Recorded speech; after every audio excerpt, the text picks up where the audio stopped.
La michezo tukikuangazia taarifa na habari mbalimbali ambazo zinajiri ndani lakini pia nje ya Tanzania. Taarifa kubwa zaidi kwa sasa ambazo zinatikisa ni kuelekea katika kalenda ya FIFA, inaitwa FIFA break.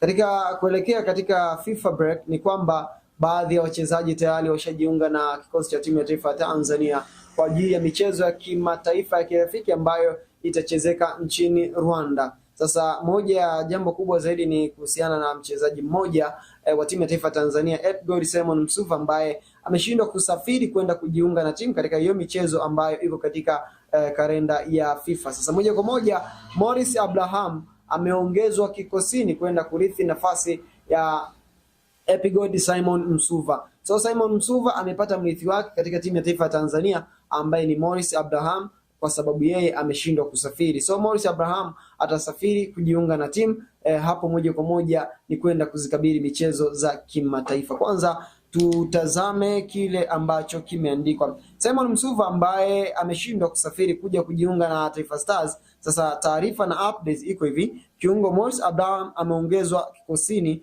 katika kikosi cha timu ya taifa Tanzania Taifa Stars kitakachocheza michezo ya FIFA Series nchini Rwanda. Morris Abraham amechukua nafasi ya winga Simon Msuva ambaye ameshindwa kusafiri kuja kujiunga na timu ya Taifa Stars. Yes, na kocha wa timu ya taifa Tanzania ameyazungumza mambo mbalimbali kuhusiana na maandalizi yao, huku akisema kwamba hii michezo miwili ambayo timu ya taifa Tanzania itashiriki ni michezo ambayo yatakuwa ni maandalizi rasmi kwenda kushiriki michuano ambayo itafanyika katika ardhi ya Tanzania. Usisahau kwamba mataifa ya hapa Afrika Mashariki na Kati yataenda kushiriki kuweza kuyakaribisha mashindano ya African Cup of Nations, yani AFCON. Mashindano haya yatafanyika mwaka 2027 na timu ya taifa ya Tanzania nayo itashiriki na mataifa kadha wa kadha yatashiriki. So Tanzania itakuwa ni kwa mara ya kwanza wanahusika katika kuhosti mashindano ya AFCON. Sasa kocha